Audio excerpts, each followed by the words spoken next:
Como todos los martes por la tarde en Negocios Televisión, hablamos de fondos de inversión con José María Luna. ¿Qué tal? ¿Cómo estás?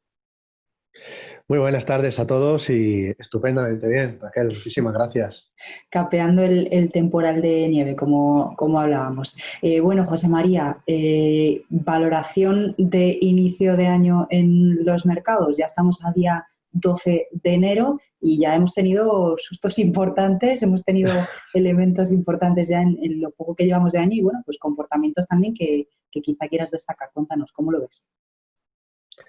Hemos tenido casi la tentación de volver hasta el 2020, ¿verdad? Después de algunas imágenes que nos llegaban, sobre todo del otro lado del Atlántico. Sustos ha habido y en España incluso pues el temporal de nieve que ahora pues, padecemos el temporal de hielo, ¿no? Sí. ¿Qué podemos decir? Lo que estamos viviendo en los mercados financieros es un comportamiento positivo, los mercados de activos de riesgo, muy parecido a lo que ya veníamos teniendo en el pasado ejercicio, sobre todo a partir de finales de octubre, principios de noviembre. Hay que pensar que el 2020 en mercados financieros se dividiría como en tres grandes fases. Una fue un principio también muy similar a este, muy positivo. Luego vienen las noticias del coronavirus, todos en casa, no solo en el caso de España, sino en gran parte del mundo. Eso hace que vivamos un momento de caídas muy fuertes en los mercados de deuda, los mercados de bolsa, y luego después vimos una recuperación en forma de K, unos sectores y mercados haciéndolo muy bien, la parte de la patita de la K alcista y otra parte haciéndolo mal, ¿no? Bueno, pues en ese sentido llegamos hasta octubre-noviembre, donde vienen las noticias de las vacunas. A partir de ahí, lo que se está viendo es un comportamiento positivo del sector tecnológico y luego lo que estamos viendo es que se le han ido sumando otros sectores. Principio del 2021, lo que estamos viendo es que se confirma que va a seguir estando muy sostenidos los mercados de capitales por las políticas monetarias súper expansivas por parte de los bancos centrales, al cual se añade o se le suma la liquidez procedente de las políticas fiscales también muy acomodaticias. Sobre todo lo que ha ocurrido en el Capitolio en Estados Unidos, yo creo que deja todavía las manos aún más libres a la administración Biden a partir de una semana, cuando tome bueno, pues sea el presidente de Estados Unidos, ya no sea solo presidente electo, sino ya sea presidente ya nombrado como tal, le Sí. deja a la administración Biden, a los demócratas, tanto en el Senado como también, ya digo, en la presidencia, para acometer todas las medidas de política económica que van, sobre todo, muy dirigidas a esa liquidez, va a impulsar sobre todo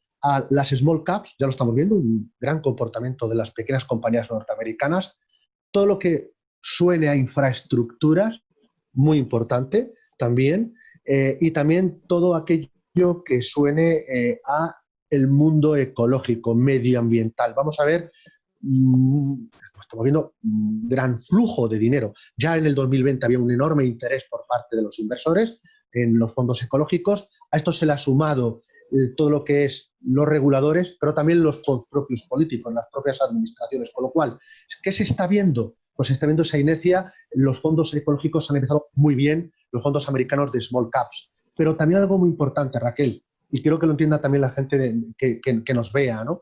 Eh, Estamos viendo cómo todas esas políticas expansivas, políticas fiscales expansivas de mayor gasto público que van a ir hacia la infraestructura, están suponiendo un incremento en el precio de las materias primas. Y esto está haciendo que se sumen otros mercados emergentes, más allá del chino, a esta fiesta. Es algo importante. También es otro cambio significativo. No solo la tecnología, como veíamos el año pasado, también no solo la ecología, también ahora se están sumando las small caps, también los cíclicos, muy importante el sector industrial en la parte americana, pero también los mercados emergentes, sobre todo aquellos más dependientes de las materias primas. Y donde pondríamos el acento de precaución es en la renta fija de más largo plazo, sobre todo la americana. Si pudiéramos ver un gráfico de la evolución que está teniendo el diferencial que hay entre el 10 años americano respecto al 2 años americano, veríamos que se está ampliando. La rentabilidad cada vez está repuntando más en el 10 años respecto al 2 años. Y eso tiene muchas implicaciones. Favorece, por ejemplo, a los bancos en Estados Unidos. Lo vamos a ver en la campaña de resultados en Estados Unidos. Probablemente no va a ser muy mala para la parte bancaria y eso hace que sea el retorno del value en Estados Unidos, pero también importante. Ojo con aquellas posiciones de largo plazo, de fondos de deuda de largo plazo, la renta fija americana a largo plazo.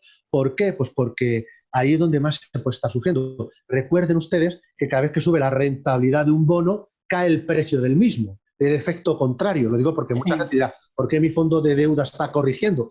Que sepan que es por eso. Eso también explicaría por qué en el corto plazo está apreciándose el dólar frente al euro. ¿Por qué? Pues porque el hecho de que en Estados Unidos estén pagando más que la rentabilidad que ofrece la media de la deuda europea, incluso que la periférica, atrae también dinero hacia activos de renta fija norteamericana. Con lo cual, eso también explicaría que en el corto plazo, al menos en el corto plazo, el dólar se aprecie con respecto al euro, aunque ahí diría que nosotros pensamos que estructuralmente sigue estando el dólar, va a seguir estando débil respecto a nuestra moneda común.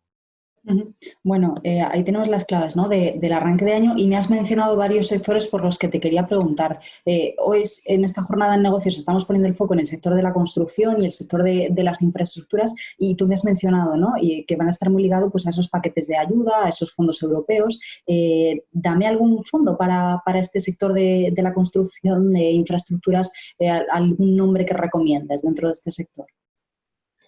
Pues mirad, si queremos un fondo de infraestructuras ligado a lo que serían las infraestructuras, entendámoslo como puede ser la construcción de puentes, redes ferroviarias, redes de canalización de agua, hospitales, etcétera.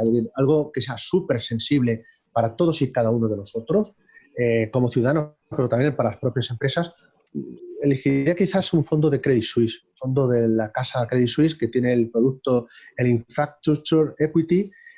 Lo cogería la clase en euro y con divisa cubierta, lo que decía anteriormente, porque creemos que estructuralmente el dólar puede seguir estando débil respecto a nuestra moneda común. Va a haber mucho déficit público en Estados Unidos que financiar y eso, tanto dólar en el mercado, probablemente haga que el dólar pueda caer respecto a nuestro euro a niveles incluso verlo hasta 1,25. Con lo cual, ahí tenéis una idea a través del fondo de Credit Suisse. Y si queremos otra idea, un fondo de infraestructuras, pero más ligado a temas de telecomunicaciones, por ejemplo, las torres de construcción de 5G, optaría por un fondo de infraestructuras, pero de la casa Nordea, que tiene un producto precisamente en infraestructuras que, aparte de tener las constructoras famosas, no sé, imaginaos que un Ferrovial, por poner un ejemplo, que también tiene pues, concesionarias también ligadas a infraestructuras como pues aeropuertos, ¿no? Pues también compañías ligadas a la construcción de las torretas para que llegue pues todo lo que es la comunicación 5G, ahora pues que está tan en boga, ¿no? O está o todos nos llega que eso es el 5G, me afecta, no me afecta la conectividad, va a ir todo más rápido, es el Internet de las cosas. Bueno, pues todo esto necesita una infraestructura. Hay un producto en la casa Nordea, incluso la casa M&G, también en infraestructuras, que también tiene una parte de la cartera ligada a esa parte de infraestructuras. Mencionabas hace un ratito a los emergentes y otra de las cosas que nos preguntamos es si este año, pues, por ejemplo, Europa y Asia van a funcionar un poquito mejor que Estados Unidos, ¿no? Si van a tener más oportunidades. Dime si lo ves así y en ese caso, ¿qué fondos o qué sectores pondrías en el foco?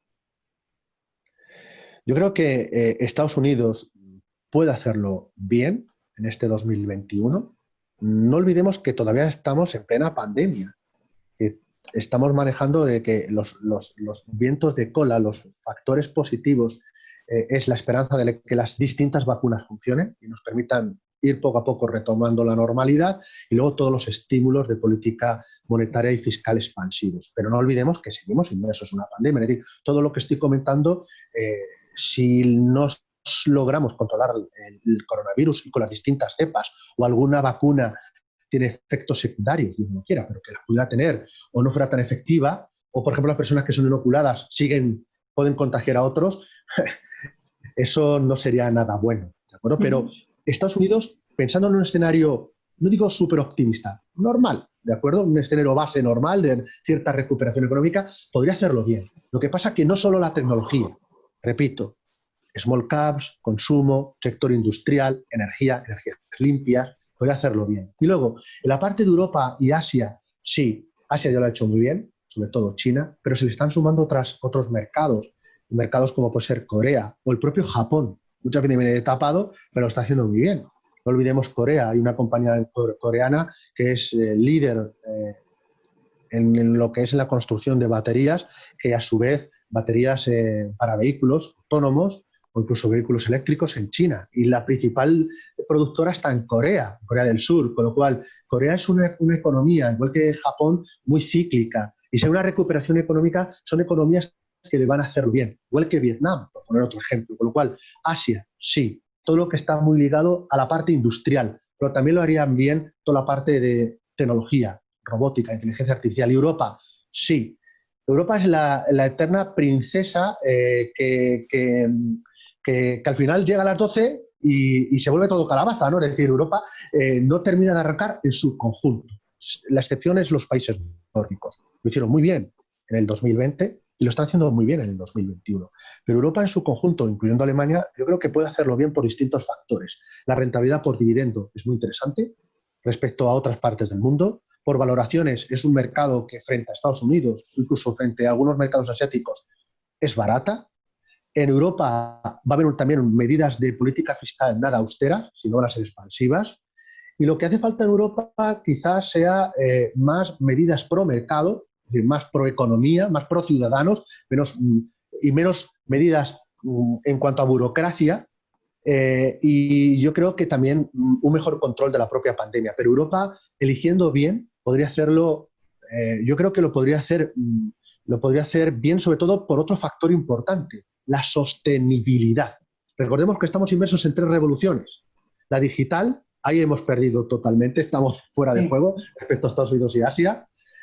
La revolución demográfica, veamos cómo está la demografía en el caso de España, pero también en Europa, está envejecida. Sí. Con lo cual nos queda mucho por hacer, pero donde sí somos líderes es en sostenibilidad, en criterios ESG. Esa es nuestra gran baza.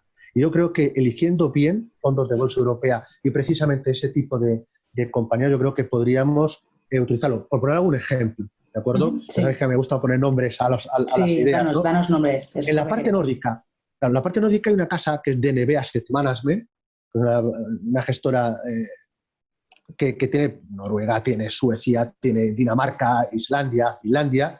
El Nordic puede ser una idea muy interesante. En la parte de Europa continental me podría quedar con casas como puede ser GAM, MFS o el caso de BlackRock, invirtiendo en renta variable continental con presencia de, sobre todo, empresas industriales, en el caso sobre todo de Alemania o de Francia. Ahí es donde quizás pondría el acento de interés. Y dame algún nombre más por la parte de Asia. Mencionabas hace un ratito esos semiconductores, esas baterías de la parte de Corea, Japón. No sé si me quieres dar algún nombrecillo más para terminar de esa región. Claro que sí. Mira, si queremos tener un fondo que tuviera algún producto que combine Asia, pero incluyendo Japón, JP Morgan tiene un muy buen equipo de gestión y un buen equipo de análisis. En un fondo que es el JP Morgan Pacific Equity puede ser una idea muy interesante para valorar siempre con un asesor financiero, la idoneidad del mismo. Si queremos tener a Asia excluyendo Japón, casas como puede ser BNY Mellon, con su Asian Equity, GAM tiene otro producto, el GAM Star Asian Stock, que es una idea también muy interesante, porque además el equipo de gestión también gestiona su fondo de China, que lo suele hacer bastante bien, con lo cual ahí tenemos ideas interesantes. O en el caso de Invesco, el Asian Demand, un papel muy importante que va a jugar en la parte de Asia es el papel de los consumidores. Lo que es la parte de, llamémosle, de la demanda, el consumo, que la clase media, el urbanismo. Yo creo que es muy importante. En Asia es un enorme motor, la propia demografía. El envejecimiento de Europa no lo tiene en el caso de Asia, salvo Japón, y entonces eso juega muy a favor de Asia. Y ahí hay nombres propios de distintas gestoras que lo pueden hacer bien. Un ejemplo puede ser lo que digo, el fondo de Invesco, el Asian Demand, es una buena opción a la hora de invertir precisamente en lo que es consumo asiático. Muy bien, pues tomamos muy buena nota. José María, gracias por acompañarnos. Y ha sido un auténtico placer. El frío.